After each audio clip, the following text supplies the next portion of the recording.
নমস্কার। শুরু করছি বৃশ্চিক রাশির মাসিক রাশিফল সেপ্টেম্বর 2026। সেপ্টেম্বর মাস বৃশ্চিক রাশির জন্য কেমন যাবে? আচ্ছা, এমনিতেই 9 নম্বর মাস মঙ্গলের প্রভাব থাকবে। আসার কথা হলো 3 সেপ্টেম্বর মঙ্গল রাহুর থেকে মুক্ত হয়ে বৃহস্পতি নক্ষত্র পুনর্বসুতে প্রবেশ করবে, এটা আসার কথা। তো ভালো কিছু হবে এবার, তাই তো? আচ্ছা, তো যাই হোক, 12 সেপ্টেম্বর শুক্র রাহুর নক্ষত্র সাথী নক্ষত্রে যাবে, এটা একটা খারাপ ব্যাপার। যাই হোক, শুক্র কথা কিছু বলি, কারণ শুক্রের এই যে আজকে নিচস্থ অবস্থা, এখন তো নিচস্থ আছেন এবং মঙ্গলের নক্ষত্র চিত্রায় আছেন। তো শুক্র নৈসর্গিক শুভ গ্রহ, যতই আমাদের শত্রু হোক না কেন সে শুভ গ্রহ। এবং শুক্র মঙ্গল, আমি আগের সপ্তাহে বলেছিলাম এই ব্যাপারটা, তোমরাও জানো যে শুক্র মঙ্গল কম্বিনেশন ভালো না। শুক্র নিচস্থ এবং বক্রী শনির উপর দৃষ্টি পাচ্ছে, আর চিত্রা মানে মঙ্গলের প্রভাবে শুক্র এখন দূষিত। তো কি ব্যাপার, কাল যে নেপালে যে ভয়ানকভাবে যে বন্যা হলো আমরা দেখতে পেলাম, বন্যা হওয়ার ফলে যে তাণ্ডব, প্রকৃতির যে তাণ্ডব আমরা দেখলাম, তো এটা অনেকটা সেই রকমই এই শুক্র আর মঙ্গলের সংযোগের কারণে এবং শনির দৃষ্টিপ্রাপ্ত হওয়ার কারণেই এটা অনেকটা ঘটেছে। এটা একটা জ্যোতিষের ব্যাখ্যা বলা যায়, কিন্তু জাগতিক ব্যাখ্যা বা মানে অন্যান্য বিষয়, যে সমস্ত বিষয়গুলো ম্যাটার করে, যে একটা দেশে কেন বন্যা আটকানো যায় না বা ভূমিকম্প হয় বা অন্যান্য প্রাকৃতিক বিপর্যয় কিভাবে হয়, সেগুলো অন্য ম্যাটার। সেগুলো সমাধান কোনোদিনই মানুষের পক্ষে সম্ভব নয় সমাধান করার। কারণ কারণ বর্তমানে যে পৃথিবী, সেই পৃথিবীটা চলছে কিছু মুষ্টিমেয় ক্ষমতাবানের হাত ধরে। তো তাদের হাতেই চলছে, তারাই সবাই সব কিছু নিয়ন্ত্রণ করে, সবাইকেই নিয়ন্ত্রণ করে। আমি আর তাদের নাম বলতে চাইছি না, তবে হ্যাঁ মানে সংকেত দ্বারা বলবো, টম ডিক হ্যারি। পৃথিবীকে টম ডিক হ্যারি নামক 3 ব্যক্তি চালাচ্ছেন। যারা বুদ্ধিমান তারা বুঝতে পারবে, ওদের নাম মুখে আনতে আমার ঘেন্না করে, পরিষ্কার কথা। তো আমি মুখে আনবো না ওদের নাম। তারা, এটুকু বলতে পারি, তারা মানে মুষ্টিমেয় সরীসৃপ এবং তারাই ক্ষমতাধর। এটা আমাদের শাস্ত্রে লেখাই ছিল যে কলিযুগটা শয়তানের হাতে থাকবে, দখলে থাকবে, এটা স্বাভাবিক। তো টম ডিক হ্যারি কি করে? টম ডিক হ্যারি হচ্ছে প্রভু, আমাদের প্রভু কিন্তু ওরাই, এটা মনে রেখে দাও। তো যদি প্রভু যদি বাইরের কেউ হয়, তাহলে সেই দেশের মঙ্গল হওয়া খুব মুশকিল, ঠিক আছে? আর একটা কথা হলো, এই টম ডিক হ্যারি কী করে? এই পৃথিবীতে এই টম ডিক হ্যারি পৃথিবী চালায়, এবং পৃথিবীতে একটি কেক আছে, ক্রিমি কেক, স্ট্রবেরি দেওয়া কেক আছে। এই কেকটির নাম হলো ভারতবর্ষ। তো এই ভারতবর্ষ এই কেক খাবার জন্য টম ডিক হ্যারি বহু বছর ধরে চেষ্টা করে, বহু বছর মানে সেই হাজার, মানে শতাব্দী, মানে হাজার শতাব্দী থেকে চেষ্টা করছে এই কেকটা খাবার জন্য। 3 জনের মধ্যে লড়াই, কে কেকটা বেশি খেতে পারে। এটা আসল গল্প, এগুলো হচ্ছে আসল ঘটনা। এবার আমরা মানি না মানি, বুঝি না বুঝি, জানি না জানি, সেটা অন্য ব্যাপার। যারা জানো ভালো, আর যারা জানো না তারা না জানি ভালো, না জানলেই ভালো হয়। তো এইগুলো হচ্ছে, এইসব কথাগুলো বলা মানে ধান বান্ধব শিবের গীত, এগুলো বলে কিছু লাভ নেই। কালকে যে বিপর্যয় আমরা দেখলাম, এগুলো আগামী দিনে ঘটবে। এবং এই যে শুক্র হচ্ছে উত্তর দিকের কারক। মানে শুক্রকে যদি আমরা প্রাকৃতিক জ্যোতিষ যদি আমরা বিচার করি, শুক্রকে উত্তর দিকের গ্রহ বলা হয়। সেই গ্রহ এখন মঙ্গলের দ্বারা পীড়িত, আর মঙ্গল দক্ষিণ দিকের কারক। এবং শুক্রের মঙ্গলের মধ্যে সাপে নেউলের সম্পর্ক, এবং ওর ওপরে শনি দৃষ্টি পাচ্ছে। সেটা শনি আবার এখন আমাদের যে কালপুরুষের দ্বাদশ ভাবে আছে, বক্রী অবস্থায়। দ্বাদশ ভাবটাই বিপর্যয়ের ভাব। তো আবার ওদিকে কালপুরুষের ষষ্ঠ ভাব, যেটা শত্রু ভাব যেটা বলা হয়, সেটাও ওই ষষ্ঠ ভাবেই শুক্র আছে নিচস্থ হয়ে। এই দ্বাদশ আর ষষ্ঠ ভাব দুটো কানেকশন হয়ে গিয়ে তো মানে 3, 6, 12 এই দুজন, এই 3টে ঘরই হলো না, এইগুলো আপদের ঘর, বিপদের ঘর। তো এই 3, 6, 12 কানেকশন হওয়ার ফলেই হয়েছে এই বিপর্যয়গুলো। তো কেউ বলতে পারে যে আগে থেকে কেন বলা যায় না? বলা সবই যায়, সব যায় বলা, কিন্তু আমরা বলতে গিয়ে পরে টান হারাবো নাকি? অনেক কিছু বলা যায়। এই যে বললাম টম ডিক হ্যারি আগামী দিনে কি করবে, কি করেছে, হাজার শতাব্দীর কথা বললাম। অনেকের মনে হচ্ছে যে হ্যাঁ, হাজার শতাব্দী ধরে টম ডিক হ্যারি চালাচ্ছে। ইয়েস, এটাই সত্যি কথা। হাজার শতাব্দী মানে ইতিহাস পড়ো, দেখো সব বুঝে যাবে যে ওই তখন থেকে চলছে এই ক্রিমি কেকটা খাওয়ার জন্য। একটাই কেক আছে পৃথিবীতে, একটাই কেক, এখানে সমস্ত ক্রিম আছে, কেক, স্ট্রবেরি পাউডারি সব আছে, এগুলো লাফালাফি। কেক তো সরীসৃপের পছন্দই হবে। আর আমরা ভাবি যে আমরা সব কিছু প্রভু, আমরা নই, আমরা ছিলাম না কোনোদিন বলতে বিশেষ করে হাজার শতাব্দীর পরে থেকে যেটা শুরু হয়েছে যে সময়কালটা, আমরা তখন থেকে গোলামি থেকে গেছি, আজও গোলাম আছি। এগুলো ঘটনা। তো এবার এগুলো মানবে না মানবে সে তোমাদের ব্যাপার বা পাবলিকের ব্যাপার। আমি এগুলো সব বললেই তো বললাম, এসব বলার কোনো মানেই হয় না। এগুলো কিচ্ছু, আমরা যদি বলি যে আমরা স্বাধীন, কেউ বলবে পরাধীন। তুমি যদি নিজের এখনো পর্যন্ত তুমি এই যে মানে আমি যদি কোনো একটা ইন্ডিভিজুয়ালকে ধরি, কোনো ভারতীয় নাগরিককে ধরি, যে সেই নাগরিক কতটা কোন সিদ্ধান্তটা নিজের মতো করে নিতে পারে, স্বাধীনভাবে নিতে পারে, এইটুকু ভেবে দেখো, তাহলে বুঝতে পারবে তুমি স্বাধীন না পরাধীন। আমি এসব ব্যাপারে আর বিতর্কে যাচ্ছি না, যা বুঝুক। আমি এবার রাশিফলে চলে আসছি, এসব যাবো না এসব কথায়। আচ্ছা, চলে আসছি 3 সেপ্টেম্বর। আমাদের একটা ভালো দিন হবে। সেপ্টেম্বর মাসটা কেমন যাবে, তো যদি একটা সংক্ষেপে বলি তাহলে বলবো যে বেশ ভালো মন্দ মিশিয়ে একটা মাস। শেষের দিকটা একটু খারাপ হবে, তবে প্রথম দিকটা ভালো। শেষের দিকে কথা পরে আসছি। প্রথম দিকটা 3 সেপ্টেম্বর থেকে আমি শুরু করছি। যে ওই দিন দেখতে পাচ্ছি মঙ্গলের রাহুগ্রস্ত হওয়ার যে এখন অবস্থা চলছে, সেটা থেকে মুক্তি পাবে। তাহলে মঙ্গল যদি এখন বৃহস্পতি নক্ষত্রে আসে, আমাদের কি হবে, কিছু সঞ্চয় হবে, শরীরটা ভালো থাকবে, আর গৃহে শান্তি ফিরবে। গৃহ সংক্রান্ত বিষয়ে যে সমস্ত কাজগুলো আটকে ছিল, সেই আটকে থাকা কাজগুলো এবার হতে শুরু করবে। এটা ভালো একটা দিক, এটা আশার দিক। গৃহে শান্তি বজায় থাকা এবং মনে শান্তি বিরাজ করাটা ভালো, এটা ভালো ব্যাপার। তো এটা একটা ভালো হলো। মঙ্গল বহুদিন ধরেই মানে প্রায় অনেক দিন মানে থাকবে মঙ্গল, কিছুদিন পরে সেপ্টেম্বর মাসে আবার শেষের দিকে চলে যাবে আমাদের কর্কটে। তখন মঙ্গল পুরোপুরি নিচস্থ হয়ে যাবে, তখন আবার আরও বিপর্যয়। ওই যে বললাম শেষের দিকটা খুব একটা ভালো না। মঙ্গল শুক্রের সঙ্গে দৃষ্টি বিনিময় হবে, আমি শেষের দিকে আসছি, পরে বলছি। আমি 12 সেপ্টেম্বরের কথাই বলেছি। 12 সেপ্টেম্বর শুক্র একেবারে পুরোপুরি রাহু নক্ষত্রের সাথীতে প্রবেশ করবে এবং রাহুর পঞ্চম দৃষ্টিতে পড়বে। অনেকে রাহুর নবম দৃষ্টিও বলে থাকে। তো এই নবম পঞ্চম যেটাই হোক না কেন, ত্রিকোণ দৃষ্টি শুক্রের ওপরে পড়লে রাহু শুক্রের একটা যুগলবন্দি শুরু হয়ে যাবে। তখন হয়তো ধ্বংসলীলা আরও বাড়বে। তো এই যে কাল যে বিপর্যয়ের কথা বলে শুরু করলাম, তোমরা সবাই জানো, তো ওই বিপর্যয়টা আগামী সেপ্টেম্বর মাসের শেষের দিকে এটা আরও বাড়বে, বই কমবে না। তো এরম প্রাকৃতিক বিপর্যয় এখন সেপ্টেম্বর মাস কেন, অক্টোবর পর্যন্ত চলবে প্রাকৃতিক বিপর্যয়। এবং আগামী দিনে যদি আমরা বড় প্রেক্ষাপটে দেখি, সেটা তো আরও এইটা সবে শুরু হয়েছে, এটা ট্রেলার চলছে এখনও শুরু কিছু মানে বড় মুভি এখনও শুরু হয়নি, মুভিটা বাকি আছে, মুভিটা হবে। যেটা 27 সালের বার্ষিক রাশিফলে বলে যাব। যেমন এবারে বলেছিলাম ভালো কিছু হবে না, তো অনেকেরই রাগ হয়েছিল, অনেকেই দুঃখ পেয়েছিল, হতাশ হয়েছিল যে দাদা কেন এরকম বলেছে, কেন এরকম বলছে, কিছুই তো বললো না, সেরকম করে বিশ্লেষণ করলো না। আমি বলছি এখন বিশ্লেষণ করে কোনো লাভ হবে না, কারণ আমি বললাম যে এটা শয়তানের যুগ। এখানে কোনো কিছুই যেটা ক্লাসিক, যেটা সত্য, যেটা যার মধ্যে সত্য লুকিয়ে আছে, যার মধ্যে ঐশ্বরিক ব্যাপারটা বিদ্যমান আছে, যা বা বিরাজ করে, সেই ব্যাপারগুলো এখন আর খাটবে না। কারণ এখন শয়তান কাজ করছে, ভগবান ঘুমিয়ে আছেন। এটা নিয়ম, এটা পৃথিবীর নিয়ম, এটা এর বাইরে সত্যি আর কিছু নেই, হতে পারে না। এটা কারণ শাস্ত্রেই আছে, আমাদের শাস্ত্রেই, যে 4টে যুগের মধ্যে কলি যুগটা শয়তানের যুগ হবে। এটা ভগবান ছেড়েই দিয়েছে, কারণ কলি হচ্ছে ব্রহ্মার মানস পুত্র, তার মানে ব্রহ্মার নাক থেকে বেরিয়েছিল দৈত্য কলি।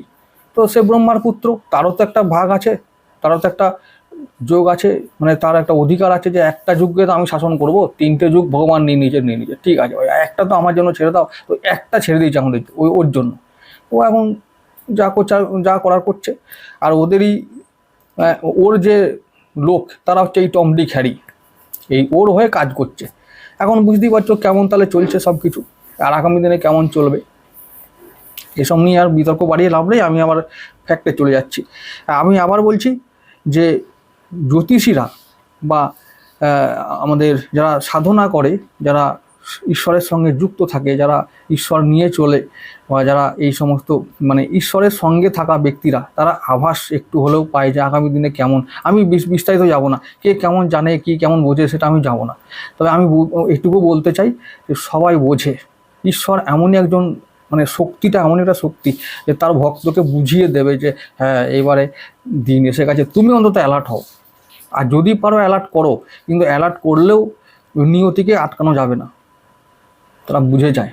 তো সেরকমভাবে কম বেশি সবাই আমরা বুঝতে পারছি, কিন্তু বলা নিষেধ, বলা যাবে না, বলে কোনো লাভ হবে না। কারণ অবধারিত যেটা হবে সেটাকে মানে আটকানো যাবে না, আর আটকে বলে লাভটা তাহলে কি হবে? ওটা তো ওটাও ঈশ্বরের লীলা, ধ্বংস এটা প্রকৃতির নিয়ম, পরিবর্তন প্রকৃতির নিয়ম, কিছু করার নেই, এটাকে মানতে শিখতে হবে। আমরা একবারে শেষ পর্যায়ে আছি, কলির শেষ পর্যায়ে, বেশি দিন আর নেই। 27 সালে থেকে মানে মুভিটা শুরু হবে, এখন ট্রেলার চলছে, 26-এও চলবে, 27-এর প্রথম দিকটা জুন পর্যন্ত ট্রেলার চলবে, তারপরে জুন থেকে আবার মুভি শুরু হবে, তখন বোঝা যাবে, ঠিক আছে? পরে বলবো এটা। আচ্ছা, এবার যেটা বলছিলাম যে তাহলে আমরা কি দেখতে পাচ্ছি, যেটা প্রথমে আমি আসার কথা বলেছি, মঙ্গল আমাদেরকে এই ফলগুলো দেবে, শরীর স্বাস্থ্য মন আত্মবিশ্বাস ফিরে পাবো আমরা, কাজগুলো এগিয়ে যাবে, সঞ্চয় হবে, আর গৃহে শান্তি বজায় থাকবে। এবারে প্রথম মঙ্গলের যে ফার্স্ট হাউস মঙ্গল একে দিয়ে শুরু করছে, সেকেন্ড হাউসের কথায় চলে যাবো। সেকেন্ড হাউস কোনটা? আমাদের বৃহস্পতি। তাহলে বৃহস্পতি গুরুদেব তিনিও এখন বুধের নক্ষত্রে আছেন, তো অনেক দিন থাকবেন, উচ্চস্থ অবস্থায় আছেন, ভালোই একটা পজিশন বুধের নক্ষত্রে থাকার জন্য। এই যে মঙ্গলও ভালো একটা নক্ষত্রে যখন এসে যাবে, মানে গুরু নক্ষত্রে যখন আসবে, তখন এবার সত্যিকারের অর্থে সেপ্টেম্বরে 15-16 তারিখ পর্যন্ত আমরা ভালো অর্থ লাভ করতে পারবো, ইনকাম হবে। তো ইনকাম হওয়া মানে কি, রোজগার বাড়বে, রোজগার হবে, মানে অনেকের কর্মে প্রমোশন হবে। তো এটা একটা প্রথম 15 দিনের কথা বলছি আমি, তারপরে লাস্ট 15 দিনটা চলে যাব, পরে বিচার করছি। তা আগে এই 15 দিনের কথা বলে রাখি। প্রথম 15 দিনটা ভালোই, কোনো অসুবিধার কিছু নেই। রবি বুধ একসঙ্গে থাকবে 15 সেপ্টেম্বর পর্যন্ত, একসঙ্গে থাকবে দশমভাবে।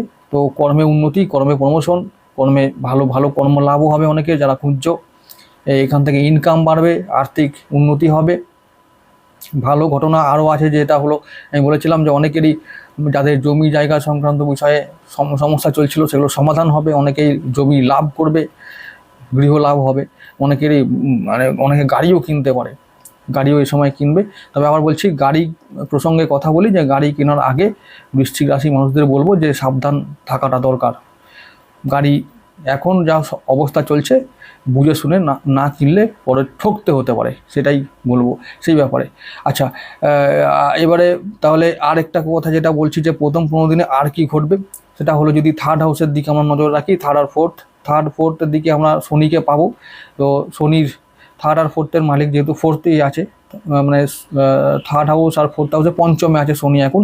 তো পঞ্চমে শনি বক্রী মানে হলো যে সন্তানকে নিয়ে একটু সমস্যায় থাকতে হতে পারে, তার পড়াশোনায় সামান্য হলেও ব্যাঘাত ঘটবে, মনোযোগের একটা অভাব ঘটবে। ফোর্থে রাহু এখনও সেই মঙ্গলের নক্ষত্রে থাকার দরুন আমাদের আমি বলেছি প্রথম 15টা দিন ভালোই ফল দেবে, কিন্তু শেষ 15টা দিন ধরে এই যে রাহুর যে ফোর্থ হাউসে মঙ্গলের নক্ষত্রে থাকার ফল, যেটা খারাপ ফল, সেটা আমরা বেশি করে অনুভব করতে পারবো। তাই বলবো যে সেপ্টেম্বরের প্রথম 15টা দিন অত চিন্তার কিছু নেই, শেষ 15টা দিন করবো, মানে আমরা বিশেষ করে যে ঘরের অশান্তি কী নিয়ে হতে পারে। প্রথমত মঙ্গল এখন অষ্টম ভাবেই আছে, অষ্টম ভাবটা ওই যে বললাম বিপদ আপদ খরচ, মানে দুর্ঘটনা, এই সব মৃত্যু রোগ, এই সমস্ত বিষয়। তো ওই সময় ওই সংক্রান্ত বিষয়গুলো আমাদেরকে গৃহে অশান্তি করাবে, মানে ঝামেলায় ফেলবে। তো এবার তখন ওই লাস্টের 15 ডেজ আমাদেরকে সাবধান থাকতে হবে নিজের শরীর স্বাস্থ্য বিষয়ে, সন্তানের শরীর স্বাস্থ্য বিষয়ে। আর আমি বলবো যে উটকো খরচ এই শেষ 15টা দিন। তো আগে থেকেই এই 15 দিন আমরা এই যে ফার্স্ট 15 ডেজ আমরা কি করব, এইগুলোকে আমরা এইটা বা যেহেতু ভালো প্রভাবটা বেশি থাকবে, আমরা স্টেপ কিছু নেব যাতে ওইটাকে মেকআপ করতে পারি, মানে লাস্ট 15 ডেজকে মেকআপ করতে পারি। তাহলে আমরা যাই করব না কেন সঞ্চয় করব এই 15টা দিনে। তাহলে এবার সঞ্চয় করব, যা কিছু আমরা পদক্ষেপ বা পরিকল্পনা গ্রহণ করব, সেগুলো যাতে পজিটিভ হয় বা আগামী দিনে যেন কোনোভাবে আমাদেরকে ডিস্টার্ব না করতে পারে। সেটা আমাদের পারিবারিক দিক থেকে হতে পারে, মন শরীর থেকে হতে পারে, সন্তানের থেকে হতে পারে, ব্যবসা বাণিজ্য থেকে হতে পারে, সেইগুলো যেন ডিস্টার্ব না করে এই প্রথম 15 দিন আমরা কাজ করে নেব। তো প্রথম 15 দিন কী করব, কী কাজ, যেহেতু আমি বলেছি অর্থ আসবে, ইনকাম বেশ ভালোই হবে, কাজের জগতে উন্নতি হবে, ব্যবসা বাণিজ্য উন্নতি হবে, সন্তানের পড়াশোনায় ব্যাঘাত ঘটলেও সেটা বড় কিছু হবে না। আমরা যদি সঠিক পরিকল্পনা গ্রহণ করি সন্তানেরও মঙ্গল হবে। শনি এখন বুধের নক্ষত্রে থাকার দরুন একটু অষ্টম ভাবের প্রভাবটা, যেহেতু হঠাৎ করে মানে এই যে বললাম মতিচ্ছন্ন যাকে বলে, অনেকেরই সন্তান এরকম থাকবে যে বেশ চলছিল, তো চলতে চলতে তার একটা ছন্দ পতন ঘটবে, যে এই মানে সে কী করছে, হঠাৎ করে এরকম সিদ্ধান্ত নিল কেন, বা এরকম কাজ করছে কেন, বা এরকম কথা বলছে কেন, এরকম কিছু ঘটনা ঘটবে যেগুলো আমাদের কাছে মানে আমাদেরকে শক করবে আর কি। তো এইগুলো ঘটবে। আর ব্যবসা বাণিজ্যের কথা বলেছি, ফার্স্ট 15 ডেজ ভালোই, কারণ আমাদের সপ্তমপতি যে বুধ সে এখন দশমভাবে থাকবে, তারপরে মানে দশমভাবে আছেই এখন রবির সঙ্গে।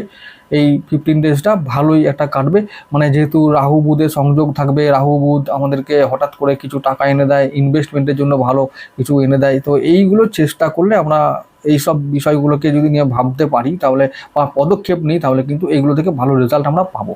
ব্যবসা থেকে, ইনভেস্টমেন্ট থেকে, জমি জায়গা থেকে, তো আরও যা বিষয় আছে ব্যবসা বাণিজ্যের, সেইগুলো থেকে আমরা ভালো অর্থ ইনকাম করতে পারবো। এবারে আসছি লাস্ট 15 ডেজ, যে লাস্ট 15 ডেজ মানে আমাদের এই 15 ডেজে প্রথম যেটা হলো যে রবি রাশি পরিবর্তন করবে, রবি সিংহ থেকে কন্যায় যাবে। তো এই যে মানে দশমপতির একাদশভাবে যাওয়া, তাহলে এই সময়ও অনেকেই কর্ম লাভ করবে, অনেকেরই কর্ম লাভ হবে। আর এই সময় আমাদের রবিদেব হস্তায় থাকবেন, আর কিছুদিন বুধ আর রবি একসঙ্গে থাকবে, তারপরে আবার বুধ শুক্রের ঘরে তুলায় চলে যাবে, বুধ আর শুক্র একসঙ্গে থাকবে। আর বুধ থাকবে চিত্রায়, আর শুক্র থাকবে রাহু নক্ষত্র সাতিতে। তাহলে এই যে এদের যে কম্বিনেশনটা হবে দ্বাদশভাবে, আমি বলেছি না লাস্ট 15 ডেজটা একটু সমস্যা হবে। এই সমস্যা হবার এই কিছু কারণ, তার মধ্যে একটি হলো বুধের চিত্রায় আসা, মানে মঙ্গলের নক্ষত্রে আসা, আর শুক্রের রাহুর নক্ষত্রে প্রবেশ করা। তো এখানে বুধ শুক্র একসঙ্গে থাকলে লক্ষ্মী যোগ বলা হয়, ভালো একটা যোগ হয়, কিন্তু বৃশ্চিকের জন্য লক্ষ্মী যোগ হওয়া খুব মুশকিল। বৃশ্চিক গ্রহ রাশিটাই যেন মনে হয় যেন অলক্ষ্মীদের একটা রাশি, মানে ভগবান এরকম তৈরি করে দিয়েছে, কিছু করার নেই। কারণ এই যে বলছি, যেমন একাদশপতি দ্বাদশভাবে, একাদশপতিকে বুধ, তাহলে বুধ থাকবে লাস্ট 15 ডেজের ওই যে 15 দিনের কথা বলছি, শেষ 15 দিন, সেইটাই বুধ কিছুদিন থেকে মানে কন্যা থেকে আবার তুলায় যখন চলে যাবে, তাহলে একাদশপতি বুধ মানে 12 নম্বর ঘরে চলে যাবে। আর 12 নম্বর ঘরটাই হচ্ছে খরচার ঘর, খরচ। তাহলে অর্থ যে ইনকাম যা করব তা খরচ করে দেব, তার মানে খরচ বাড়বে, সঞ্চয় সেদিনে তখন আর হবে না, ওই 15 ডেজে আমরা সঞ্চয় করতে পারবো না। অনেকেরই সেরকম কিছু ঘটনা ঘটার কথা আছে, কারণ পুজো চলে এসছে, পুজোর এখন বাজার শুরু হয়ে গেছে, প্রায় সেপ্টেম্বর মাস থেকে শুরু হয়েই যাবে, অনেকের খরচা হবেই, সেটা খুব স্বাভাবিক ব্যাপার। এবং সেটার যোগও মানে রাশি গ্রহ নক্ষত্র সব মিলিয়ে করেও দিচ্ছে যে খরচা যাতে করতে পারো, যাতে খরচা হয়ে যায়। এই ব্যাপারটা ঘটে গেছে, আমি বললাম একাদশপতি দ্বাদশভাবে, তাহলে খরচা হবে। আর শুক্র সপ্তমপতি দ্বাদশভাবে, তাহলে কী হবে, ব্যবসা বাণিজ্য অনেকেরই মন্দায় যাবে, আবার অনেকেরই ভালো ফুলে ফেপে উঠবে। কাদের ফুলে ফেপে উঠবে, এই শুক্র রাহু নক্ষত্রে আছে। রাহুর যারা কাজ করে, যারা শয়তানের লোক, আমি একটা কথা পরিষ্কার বলে দিতে আগেও বলেছি, যারা শয়তানের লোক তারা রাজত্ব করবে, তারা শাসন করবে, তারা ভোগ করবে এই পৃথিবীকে। আর বাকি যারা ধর্ম, ঈশ্বর, সত্য এই সমস্তকে নিয়ে চলাচল করো, তাদের জীবনে কষ্ট আছে, থাকবে, এটা কেউ রুখতে পারবে না, এটা ভগবানের বিধান। আমার পথে যারা আসবে তারা ফকির হয়ে একেবারে শরীরের কঙ্কাল হাড় মাস কটা নিয়ে আসবে, আর সঙ্গে কিছু থাকবে না। এটা মানতে পারলে মানো, না হলে হরি বল করো, এটা হরি নিয়ম করে দিচ্ছে, এটা আমার কিছু করার নাই। আচ্ছা, এবারে যেটা বলছি যে এই যে বললাম বুধ শুক্রের মিলনকে লক্ষ্মী যোগ বলা হয়, যদি তুলা রাশিতে লোক হয়, যদি বৃশ্চিক রাশি তুলা লগ্ন হয় তাহলেও বেঁচে গেল বেচারা, যে তুলা লগ্ন বা লগ্নে লক্ষ্মী যোগ, ভালো একটা যোগ। কিন্তু বৃশ্চিক রাশি হলে কী হবে, একেবারে বৃশ্চিক রাশি বৃশ্চিক লগ্ন হলে কী হবে, 11-12 নম্বর ঘরে ওই লক্ষ্মী যোগ হয়েছে, ওটা অলক্ষ্মী যোগ হয়ে যাবে। ওই জন্য কাউকে হয়তো শরীর খারাপ হলো, হসপিটালে যেতে হলো, শরীরটার জন্য খরচা হয়ে গেল। কারো ব্যবসার জন্য, কারো দাম্পত্য, যেহেতু দাম্পত্য সম্পর্কের কারক শুক্র, সপ্তম ভাবের কারক, তাই কী হবে, মানে দাম্পত্য জীবনের কারণে বা জীবন সাথীর কারণে খরচা হয়ে গেল। হরি বল।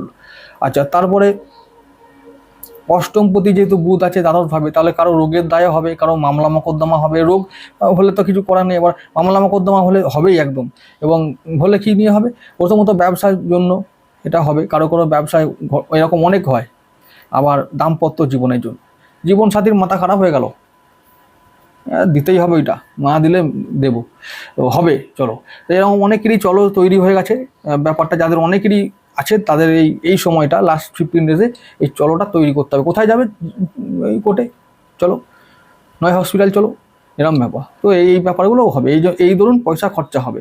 এবারে আসছি রবির কথায়, দশমপতি আছে একাদশভাবে, কর্মলাভ হবে, হ্যাঁ কর্মলাভ হবে। তবে আবার বলছি, কর্মলাভ তারাই করতে পারবে, রবির ওপরে আবার শনির দৃষ্টি থাকবে। যারা ঘাম ঝরিয়ে বা যারা একেবারে মানে মানে জীবন রক্তকে জল করে যারা কর্ম করে, তারা কর্ম অবশ্যই পাবে। বাকি অন্য অন্য লোকদের জন্য যদি জন্মছকে রবি খারাপ থাকে, তো এখন কর্মলাভের কোনো চান্স নেই, কারণ রবি এখন যতক্ষণ না ধনুতে যাবে ততক্ষণ পর্যন্ত রবি ভালো ফল দেবে না, কোনো চান্স নেই। এই হলো ব্যাপার। আচ্ছা, যেটা বলছিলাম, রবি এখন যখন বৃশ্চিকে যাবে না, তখনও শনির দশম দৃষ্টিতে পাবে। তো এখন সহজে রবির থেকে মুক্তি নেই, রবি এখন মুক্তি দিতে পারবে না। তাই দশমপতি মানে কর্মের জগতের জন্য যদি আমি বলি যে ভালো কর্ম হবে, সেটা মিথ্যে কথা বলা হবে, যেটা আমি পারবো না বলতে। ভালো কর্মলাভ করা তাদেরই সম্ভব যারা এইরকমভাবে জীবন মানে ডিউটি করে বা কর্ম করে, যে আমার বউ ছেলে ঘরে আছে, কিন্তু মালিক বললেই আমি মালিক মাথাটা দিয়ে দিল, জি হুজুর, বউ ছেলে খেলো না খেলো, মরলো দেখলো, ও সব দেখবে না। ও মালিক বলেছে, ও রাত্রি 12টাতে বললে চলে যাবে। তারা কর্মলাভ করতে পারবে, তাদের কর্ম হবে, তারাই টিকতে পারবে, আর বাকি হবে না, ওই হচ্ছে হবে করে চলে যাবে, পরিষ্কার কথা। আচ্ছা, তাহলে এই 15 ডেজের লাস্ট যেটা বললাম, খরচা বাড়বে। আর ভালো কিছু হবে, হ্যাঁ ভালো কিছুও হবে, একদম খারাপ কিছু হয় না। তবে ওই যে বললাম অনেক কষ্ট করে, যে বললাম যে মানে যে যদি লক্ষ্মী যোগ হয়েছে, তো যাদের রাহুর পথে ইনকাম, যারা ইনভেস্ট করতে জানো, যারা হঠাৎ করে ইনকাম কি করে করতে হয়, সুযোগকে কি করে কাজে লাগাতে হয়, তারা ইনকাম করতে পারবে। আচ্ছা, তারপরে মঙ্গল বৃহস্পতি একসঙ্গে হবে। তো মঙ্গল বৃহস্পতি কোথায় একসঙ্গে হবে, মঙ্গল থাকবে পুষ্যা নক্ষত্রে, শনির নক্ষত্রে, আর বৃহস্পতি বুধের নক্ষত্রে। মঙ্গল কর্কটে আসবে, চন্দ্রের ঘরে আসবে। তো এটা একটা যেমন রাশিগতভাবে পজিশনটা ভালো হলো, কিন্তু আবার শনি নক্ষত্রে গেল, মানে পুষ্যায় গেল, তো শনির সঙ্গে একটা সম্পর্ক তৈরি হলো। তাহলে শনি মঙ্গলের সম্পর্কটা ভালো না। তাহলে কি হবে, ওই সময় কিছুদিনের জন্য, ওই যতক্ষণ পর্যন্ত মঙ্গল গুরু নক্ষত্রে থাকবে ততক্ষণ পর্যন্ত রেহাই। তারপরে যখন আবার শনির নক্ষত্রে প্রবেশ করবে, ওই সেপ্টেম্বরের লাস্ট 15 ডেজ বললাম, ওই 15 ডেজে যখন পুষ্যায় প্রবেশ করবে, তখন আবার মঙ্গল অমঙ্গল হয়ে যাবে, এক তো নিচস্ত হয়ে গেল, তারপরে শনির নক্ষত্রে প্রবেশ করলো, ব্যাস। তাহলে কি হবে, আবার শরীর স্বাস্থ্য নিয়ে অসুবিধায় পড়তে হবে, হাড়ে মজ্জায় ব্যথা হবে, অল্পতে ক্লান্ত হয়ে পড়ব, তার জন্য কিছু খরচা হবে, মঙ্গল আর শুক্রের মধ্যে দৃষ্টি বিনিময় হবে। তাহলে কি হবে, শুক্র মঙ্গল দৃষ্টি বিনিময় মানেই হলো যে প্রথম যেটা হয় যে গৃহে অশান্তি। কেন, ওই যে মঙ্গল আমি নিজে আর শুক্র আমার জীবনসাথী, তাদের মধ্যে মারামারি, বেশিরভাগই মতান্তর। এবং সেটার জন্য যেটা হবার সেটা হলো যে এই বিশেষ করে শরীর স্বাস্থ্য নিয়ে আর ব্যবসা নিয়ে ভাবতে হবে, যাদের তাদেরকেই বলবো যে একটু সাবধান থাকতে হবে। মঙ্গল নিচস্থ হলে যেটা হয়, সেটা আমি আবার বলছি যে শরীর, যেহেতু আমাদের লগ্নপতি, মানে শরীর মনে জোর পাবো না। আর শুক্রকে যদি দেখা যায় যে এখন রাহুর নক্ষত্রে থাকবে, ওই সাথীতে থাকবে, তাহলে সাথী সঙ্গে মানে আমাদের রাহুর সঙ্গে শুক্রের একটা যুগলবন্দি হলে কি হবে, মঙ্গল আর এইদিকে আমাদের রবি তো এখন নিচস্থ হয়েই থাকবে শনি দৃষ্টিতে। তাহলে মঙ্গলের জন্য আর রবির জন্য খারাপ খবর। রাহু শুক্র শনি এরা খুব ভালো পজিশনে থাকলে মঙ্গল বৃহস্পতি উচ্চস্থ হলেও কিছু করতে পারবে না। মঙ্গল উচ্চস্থ বৃহস্পতি উচ্চস্থ কী খবর আছে, কিচ্ছু খবর নেই, কিছু বলতেই পারবো না ভালো খবর। মানে এই লাস্ট 15 ডেজ খুব সাবধানে থেকেও সমস্ত বিষয়ে চোখ কান খোলা রেখে চলতে হবে, বৃশ্চিকের জন্য বলছি। ভালো খুব কম, খারাপ বেশি। বলবে যে কী ব্যাপার, তাহলে কি করব, তাই তো হয় এখন যে মানে হ্যাঁ সিস্টেমটাই এরকম সমস্ত রাশির ক্ষেত্রে। আচ্ছা আমি বৃশ্চিক রাশি যদি বলি তুলা লগ্ন, তাহলে তাদের জন্য বলছি যে বলছিলাম না লগ্নে লক্ষ্মী যোগ হয়েছে। যদি বৃশ্চিক রাশি যদি তুলা লগ্নের লোক হয়, যদি কেউ ভিডিওটা আমার দেখো তাহলে বলবে লক্ষ্মী যোগ লগ্নে হয়েছে। আচ্ছা ভালো কথা, লক্ষ্মী পাবে, সেটাও পাবে 60%, 40% হারাবে। কেন হারাবে? ওই যে বুধ থাকবে চিত্রা নক্ষত্রে, মঙ্গলের নক্ষত্রে। আচ্ছা এবার তুলা লগ্নের বুধ নবমপতি, আর আমাদের নবমপতি বুধ হলো নবম ভাব, মানে ভাগ্যভাবের বুধ সপ্তম ভাবের মঙ্গলের নক্ষত্রে থাকবে। তার মানে কি, ওই যদিও বা ভাগ্য ভালো হতো, তো ব্যবসা নিয়ে চিন্তায় থাকতে হবে, দাম্পত্য জীবন নিয়ে চিন্তায় থাকতে হবে।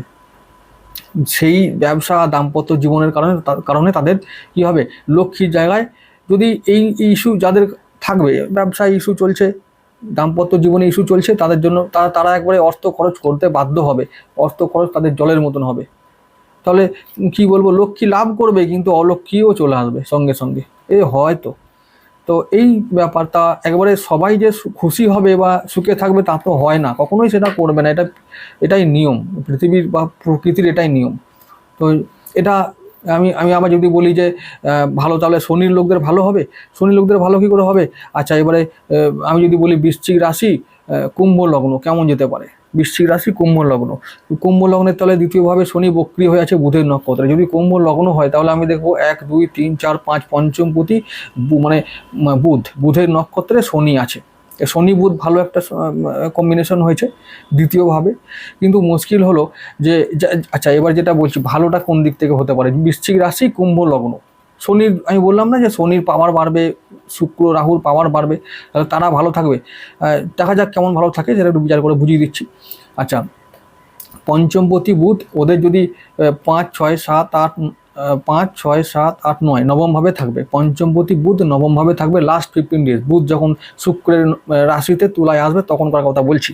তো এবারে তো পঞ্চমপতি যখন বুধ এদিকে আসবে তখন মঙ্গল আর বুধের দৃষ্টি বিনিময় হবে। কি হবে?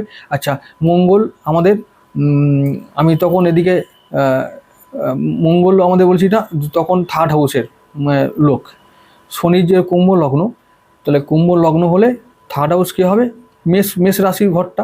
তাহলে সেই মেষ রাশির লোকটা কোথায় আছে তখন থাকবে 6 নম্বর ঘরে। তার রোগ বাড়বে, তার অ্যাক্সিডেন্ট হতে পারে, তার রক্তঘটিত সমস্যা হতে পারে। মঙ্গল থাকবে শনির নক্ষত্রে, আমাদের এই লগ্নপতির নক্ষত্রে থাকবে। তাহলে বৃশ্চিক রাশি কুম্ভ লগ্ন, সেও মজায় থাকবে না।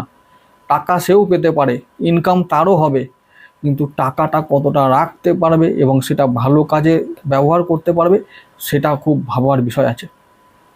তো এরকমই ব্যাপার নয় কুম্ভ লগ্ন বৃশ্চিক রাশি, যদি অন্য রাশিও হয়, কুম্ভ লগ্ন হওয়ার দরুন যদি ধনু রাশিও হয়, সাফার তাকেও করতে হবে, কিছু করার নেই। মানে 100% রেহাই পৃথিবীতে মানুষ হয়ে জন্মগ্রহণ করলে হয় না, এটা আমি আগেই বলেছি, এবং কোনো দিনই হবে না। তাই ভালোটা কম, মন্দ নিয়ে বেশি চলতে হবে। এইটাই হলো এই মাসের রাশিফল। বাকি অন্যান্য যা সমস্ত কিছু হচ্ছে তেমনই থাকবে, তেমনই চলবে, চিন্তার কিছু নেই, এইভাবেই চলতে হবে। এটা যদি কারো মনে হয় খারাপ লাগলো, তেতো লাগলো, আমার কিছু করার নেই। আমি এইরকমই লোক, সত্যি কথাটাই বেশি বলি, আর ওই রকম বাড়িয়ে চড়িয়ে বলার মতন আমার অভ্যাস নেই, আর আমার হয় না এইসব মিথ্যে কথা বলা, ফালতু কথা বলে ভিউ বানাবো আর বাহবা নেবো, এগুলো আমি কোনোদিনই করিনি, পারিও না, তোমরা জানো ভালো করে। আর গত কয়েক মাস ধরে আমি এখান থেকেই ভ্যানিশ ছিলাম, আমার নিজের কাজে ব্যস্ত ছিলাম, তো কাজটাই প্রাধান্য দিই আমি। যাই হোক, ভালো থেকো, ভালোই একটা মাস আসছে, আমি আশা করব, এবং তোমাদেরকে আমি শুভকামনা জানালাম যে ভালো করে মাসটা কাটাও, পুজোর আগের মাস। ভালো মন্দ যাই হোক না কেন, বৃশ্চিক রাশির মানুষরা যোদ্ধা, এবং যোদ্ধার মতন করে জীবনটাকে দেখে, তো তাদের কাছে এসব নতুন কিছু নয়। যদি কিছু খারাপ হয়েও থাকে তো সেটা নতুন কিছু নয়, এটা হয়েই থাকে, আমরা সেটাকে মেকআপ করে নিতে পারবো। ঠিক আছে, তাহলে আবার দেখা হবে পরবর্তী সাপ্তাহিক রাশিফলের ভিডিওতে।